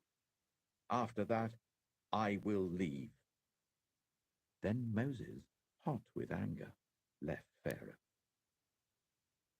The Lord had said to Moses, "Pharaoh will refuse to listen to you, so that my wonders may be multiplied in Egypt." Moses and Aaron performed all these wonders before Pharaoh, but the Lord hardened Pharaoh's heart, and he would not let the Israelites go out of his country. Exodus chapter 12. The Lord said to Moses and Aaron in Egypt, "This month is to be for you the first month of your year. Tell the whole community of Israel that on the 10th day of this month, each man is to take a lamb for his family, one for each household. If any household is too small for a whole lamb, they must share one with their nearest neighbor, having taken into account the number of people there are. You are to determine the amount of lamb needed in accordance with what each person will eat. The animals you choose must be year-old males, without defect, and you may take them from the sheep or the goats. Take care of them until the 14th day of the month, when all the members of the community of Israel must slaughter them at twilight. Then they are to take some of the blood and put it on the sides and tops of the door frames of the houses where they eat the lambs. That same night, they are to eat the meat roasted over the fire, along with bitter herbs and bread made without yeast. Do not eat the meat raw or boiled in water, but roast it over a fire, with the head, legs, and internal organs. Do not leave any of it till morning. If some is left till morning, you must burn it. This is how you are to eat it, with your cloak tucked into your belt, your sandals on your feet, and your staff in your hand. Eat it in haste. It is the Lord's Passover. On that same night, I will pass through Egypt and strike down every firstborn of both people and animals, and I will bring judgment on all the gods of Egypt. I am the Lord. The blood will be a sign for you on the houses where you are. When I see the blood, I will pass over you. No destructive plague will touch you when I strike Egypt. This is a day you are to commemorate. For the generations to come you shall celebrate it as a festival to the Lord, a lasting ordinance. For 7 days you are to eat bread made without yeast. On the first day remove the yeast from your houses, for whoever eats anything with yeast in it from the first day until the 7th must be cut off from Israel. On the first day hold a sacred assembly, and another one on the 7th day. Do no work at all on these days, except to prepare food for everyone to eat. That is all you may do. Celebrate the festival of unleavened bread, because it was on this very day that I brought your divisions out of Egypt. Celebrate this day as a lasting ordinance for the generations to come. In the first month, you are to eat bread made without yeast, from the evening of the 14th day until the evening of the 21st day. For 7 days, no yeast is to be found in your houses, and anyone, whether foreigner or native born, who eats anything with yeast in it, must be cut off from the community of Israel. Eat nothing made with yeast. Wherever you live, you must eat unleavened bread. Then Moses summoned all the elders of Israel and said to them, "Go at once and select the animals for your families and slaughter the Passover lamb. Take a bunch of hyssop, dip it into the blood in the basin, and put some of the blood on the top and on both sides of the doorframe. None of you shall go out of the door of your house until morning. When the Lord goes through the land to strike down the Egyptians, he will see the blood on the top and sides of the doorframe and will pass over that doorway, and he will not permit the destroyer to enter your houses and strike you down. Obey these instructions as a lasting ordinance for you and your descendants. When you enter the land that the Lord will give you as he promised, observe this ceremony. And when your children ask you, 'What does this ceremony mean to you?' then tell them, 'It is the Passover sacrifice to the Lord, who passed over the houses of the Israelites in Egypt and spared our homes when he struck down the Egyptians.'" Then the people bowed down and worshipped. The Israelites did just what the Lord commanded Moses and Aaron. At midnight, the Lord struck down all the firstborn in Egypt, from the firstborn of Pharaoh who sat on the throne, to the firstborn of the prisoner who was in the dungeon, and the firstborn of all the livestock as well. Pharaoh and all his officials and all the Egyptians got up during the night, and there was loud wailing in Egypt, for there was not a house without someone dead. During the night, Pharaoh summoned Moses and Aaron and said, "Up, leave my people, you and the Israelites. Go worship the Lord as you have requested. Take your flocks and herds, as you have said, and go. And also bless me." The Egyptians urged the people to hurry and leave the country. "For otherwise," they said, "we will all die." So the people took their dough before the yeast was added and carried it on their shoulders in kneading troughs wrapped in clothing. The Israelites did as Moses instructed and asked the Egyptians for articles of silver and gold and for clothing. The Lord had made the Egyptians favorably disposed towards the people, and they gave them what they asked for. So they plundered the Egyptians. The Israelites journeyed from Ramesses to Succoth. There were about 600,000 men on foot, besides women and children. Many other people went up with them, and also large droves of livestock, both flocks and herds. With the dough the Israelites had brought from Egypt, they baked loaves of unleavened bread. The dough was without yeast because they had been driven out of Egypt and did not have time to prepare food for themselves. Now the length of time the Israelite people lived in Egypt was 430 years. At the end of 430 years, to the very day, all the Lord's divisions left Egypt. Because the Lord kept vigil that night to bring them out of Egypt, on this night all the Israelites are to keep vigil to honor the Lord for the generations to come. The Lord said to Moses and Aaron, "These are the regulations for the Passover meal. No foreigner may eat it. Any slave you have bought may eat it after you have circumcised him, but a temporary resident or a hired worker may not eat it. It must be eaten inside the house. Take none of the meat outside the house. Do not break any of the bones. The whole community of Israel must celebrate it. A foreigner residing among you who wants to celebrate the Lord's Passover must have all the males in his household circumcised. Then he may take part, like one born in the land. No uncircumcised male may eat it.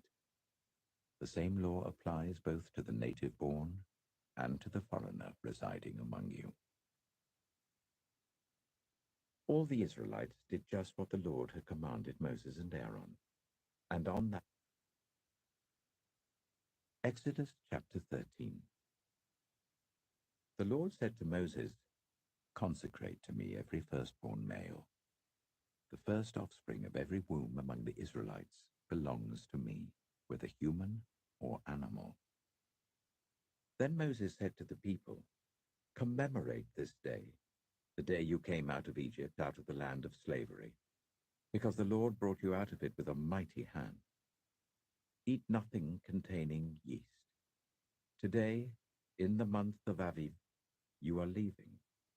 When the Lord brings you into the land of the Canaanites, Hittites, Amorites, Hivites, and Jebusites, the land he swore to your ancestors to give you, a land flowing with milk and honey, you are to observe this ceremony in this month. For 7 days eat bread made without yeast, and on the 7th day hold a festival to the Lord. Eat unleavened bread during those 7 days. Nothing with yeast in it is to be seen among you, nor shall any yeast be seen anywhere within your borders. On that day tell your son, I do this because of what the Lord did for me when I came out of Egypt. This observance will be for you like a sign on your hand and a reminder on your forehead that this law of the Lord is to be on your lips. For the Lord brought you out of Egypt with his mighty hand. You must keep this ordinance at the appointed time, year after year. After the Lord brings you into the land of the Canaanites and gives it to you, as he promised on oath to you and your ancestors, you are to give over to the Lord the first offspring of every womb. All the firstborn males of your livestock belong to the Lord. Redeem with a lamb every firstborn donkey. But if you do not redeem it, break its neck. Redeem every firstborn among your sons. In the days to come, when your son asks you, what does this mean? Say to him, with a mighty hand the Lord brought us out of Egypt, out of the land of slavery. When Pharaoh stubbornly refused to let us go, the Lord killed the firstborn of both people and animals in Egypt. This is why I sacrifice to the Lord the first male offspring of every womb, and redeem each of my firstborn sons. And it will be like a sign on your hand, and a symbol on your forehead, that the Lord brought us out of Egypt with his mighty hand." When Pharaoh let the people go, God did not lead them on the road through the Philistine country, though that was shorter. For God said, if they face war, they might change their minds and return to Egypt. So God led the people around by the desert road towards the Red Sea. The Israelites went up out of Egypt ready for battle. Moses took the bones of Joseph with him, because Joseph had made the Israelites swear an oath. He had said, God will surely come to your aid, and then you must carry my bones up with you from this place. After leaving Succoth, they camped at Etham on the edge of the desert. By day the Lord went ahead of them in a pillar of cloud to guide them on their way, and by night in a pillar of fire to give them light, so that they could travel by day or night. Neither the pillar. Exodus chapter 14. Then the Lord said to Moses, tell the Israelites to turn back and camp near Pi-hahiroth, between Migdol and the sea. They are to camp by the sea, directly opposite Baal-zephon. Pharaoh will think the Israelites are wandering around the land in confusion, hemmed in by the desert. And I will harden Pharaoh's heart, and he will pursue them. But I will gain glory for myself through Pharaoh and all his army, and the Egyptians will know that I am the Lord. So the Israelites did this. When the king of Egypt was told that the people had fled, Pharaoh and his officials changed their minds about them and said, "What have we done? We have let the Israelites go and have lost their services." So he had his chariot made ready and took his army with them. He took 600 of the best chariots, along with all the other chariots of Egypt, with officers over all of them. The Lord hardened the heart of Pharaoh, king of Egypt, so that he pursued the Israelites who were marching out boldly. The Egyptians, all Pharaoh's horses and chariots, horsemen and troops, pursued the Israelites and overtook them as they camped by the sea near Pi-hahiroth, opposite Baal-zephon. As Pharaoh approached, the Israelites looked up, and there were the Egyptians marching after them. They were terrified and cried out to the Lord. They said to Moses, "Was it because there were no graves in Egypt that you brought us to the desert to die? What have you done to us by bringing us out of Egypt? Didn't we say to you in Egypt, 'Leave us alone, let us serve the Egyptians'? It would have been better for us to serve the Egyptians than to die in the desert." Moses answered the people, "Do not be afraid. Stand firm, and you will see the deliverance the Lord will bring you today. The Egyptians you see today, you will never see again. The Lord will fight for you. You need only to be still." Then the Lord said to Moses, "Why are you crying out to me? Tell the Israelites to move on. Raise your staff and stretch out your hand over the sea to divide the water, so that the Israelites can go through the sea on dry ground. I will harden the hearts of the Egyptians, so that they will go in after them. And I will gain glory through Pharaoh and all his army, through his chariots and his horsemen. The Egyptians will know that I am the Lord, when I gain glory through Pharaoh, his chariots, and his horsemen." Then the angel of God, who had been traveling in front of Israel's army, withdrew and went behind them. The pillar of cloud also moved from in front and stood behind them, coming between the armies of Egypt and Israel. Throughout the night the cloud brought darkness to the one side and light to the other, so neither went near the other all night long. Then Moses stretched out his hand over the sea, and all that night the Lord drove the sea back with a strong east wind and turned it into dry land. The waters were divided, and the Israelites went through the sea on dry ground with a wall of water on their right and on their left. The Egyptians pursued them, and all Pharaoh's horses and chariots and horsemen followed them into the sea. During the last watch of the night, the Lord looked down from the pillar of fire and cloud at the Egyptian army and threw it into confusion. He jammed the wheels of their chariots so that they had difficulty driving. And the Egyptians said, "Let's get away from the Israelites. The Lord is fighting for them against Egypt." Then the Lord said to Moses, "Stretch out your hand over the sea, so that the waters may flow back over the Egyptians and their chariots and horsemen." Moses stretched out his hand over the sea, and at daybreak the sea went back to its place. The Egyptians were fleeing towards it, and the Lord swept them into the sea.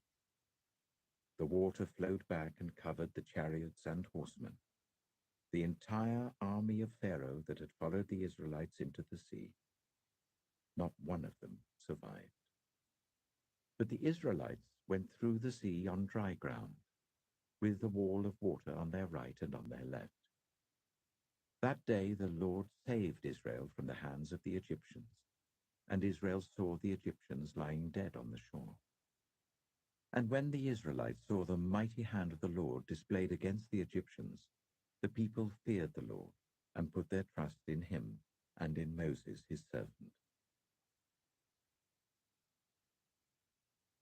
Exodus chapter 15. Then Moses and the Israelites sang this song to the Lord. "I will sing to the Lord, for he is highly exalted. Both horse and driver he has hurled into the sea." The Lord is my strength and my defense. He has become my salvation. He is my God, and I will praise him, my father's God, and I will exalt him. The Lord is a warrior. The Lord is his name. Pharaoh's chariots and his army he has hurled into the sea. The best of Pharaoh's officers are drowned in the Red Sea. The deep waters have covered them. They sank to the depths like a stone. Your right hand, Lord, was majestic in power. Your right hand, Lord, shattered the enemy. In the greatness of your majesty, you threw down those who opposed you. You unleashed your burning anger. It consumed them like stubble. By the blast of your nostrils, the waters piled up. The surging waters stood up like a wall. The deep waters congealed in the heart of the sea. The enemy boasted, I will pursue, I will overtake them, I will divide the spoils, I will gorge myself on them, I will draw my sword, and my hand will destroy them. But you blew with your breath, and the sea covered them. They sank like lead in the mighty waters. Who among the gods is like you, Lord? Who is like you, majestic in holiness, awesome in glory, working wonders? You stretch out your right hand, and the earth swallows your enemies. In your unfailing love, you will lead the people you have redeemed. In your strength, you will guide them to your holy dwelling. The nations will hear and tremble. Anguish will grip the people of Philistia. The chiefs of Edom will be terrified. The leaders of Moab will be seized with trembling. The people of Canaan will melt away. Terror and dread will fall on them. By the power of your arm, they will be as still as a stone, until your people pass by, Lord, until the people you bought pass by. You will bring them in and plant them on the mountain of your inheritance, the place, Lord, you made for your dwelling, the sanctuary, Lord, your hands established. The Lord reigns forever and ever. When Pharaoh's horses, chariots, and horsemen went into the sea, the Lord brought the waters of the sea back over them. But the Israelites walked through the sea on dry ground. Then Miriam, the prophet, Aaron's sister, took a tambourine in her hand, and all the women followed her with tambourines and dancing. Miriam sang to them, Sing to the Lord, for he is highly exalted. Both horse and driver he has hurled into the sea.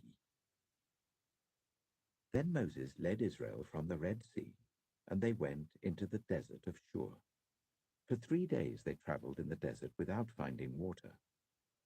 When they came to Marah, they could not drink its water because it was bitter. That is why the place is called Marah. So the people grumbled against Moses, saying, What are we to drink? Then Moses cried out to the Lord, and the Lord showed him a piece of wood. He threw it into the water, and the water became fit to drink. There the Lord issued a ruling and instruction for them, and put them to the test. He said, If you listen carefully to the Lord your God and do what is right in his eyes, if you pay attention to his commands and keep all his decrees, I will not bring on you any of the diseases I brought on the Egyptians, for I am the Lord who heals you. Then they... Exodus chapter 16. The whole Israelite community set out from Elim and came to the desert of Sin, which is between Elim and Sinai, on the 15th day of the second month after they had come out of Egypt. In the desert, the whole community grumbled against Moses and Aaron. The Israelites said to them, If only we had died by the Lord's hand in Egypt. There we sat round pots of meat and ate all the food we wanted. But you have brought us out into this desert to starve this entire assembly to death. Then the Lord said to Moses, I will rain down bread from heaven for you. The people are to go out each day and gather enough for that day. In this way I will test them and see whether they will follow my instructions. On the 6th day they are to prepare what they bring in. and that is to be twice as much as they gather on the other days. So Moses and Aaron said to all the Israelites, "In the evening you will know that it was the Lord who brought you out of Egypt. And in the morning you will see the glory of the Lord, because he has heard your grumbling against him. Who are we that you should grumble against us?" Moses also said, "You will know that it was the Lord when he gives you meat to eat in the evening, and all the bread you want in the morning, because he has heard your grumbling against him. Who are we? You are not grumbling against us, but against the Lord." Then Moses told Aaron, "Say to the entire Israelite community, 'Come before the Lord, for he has heard your grumbling.'" While Aaron was speaking to the whole Israelite community, they looked towards the desert, and there was the glory of the Lord appearing in the cloud. The Lord said to Moses, "I have heard the grumbling of the Israelites. Tell them, at twilight you will eat meat, and in the morning you will be filled with bread. Then you will know that I am the Lord your God." That evening quail came and covered the camp, and in the morning there was a layer of dew around the camp. When the dew was gone, thin flakes like frost on the ground appeared on the desert floor. When the Israelites saw it, they said to each other, "What is it?" For they did not know what it was. Moses said to them, "It is the bread the Lord has given you to eat. This is what the Lord has commanded. Everyone is to gather as much as they need. Take an omer for each person you have in your tent." The Israelites did as they were told. Some gathered much, some little. And when they measured it by the omer, the one who gathered much did not have too much, and the one who gathered little did not have too little. Everyone had gathered just as much as they needed. Then Moses said to them, "No one is to keep any of it until morning." However, some of them paid no attention to Moses. They kept part of it until morning, but it was full of maggots and began to smell. So Moses was angry with them. Each morning, everyone gathered as much as they needed, and when the sun grew hot, it melted away. On the 6th day, they gathered twice as much, 2 omers for each person. And the leaders of the community came and reported this to Moses. He said to them, "This is what the Lord commanded. Tomorrow is to be a day of Sabbath rest, a holy Sabbath to the Lord. So bake what you want to bake and boil what you want to boil. Save whatever is left and keep it until morning." So they saved it until morning as Moses commanded, and it did not stink or get maggots in it. "Eat it today," Moses said, "because today is a Sabbath to the Lord. You will not find any of it on the ground today. 6 days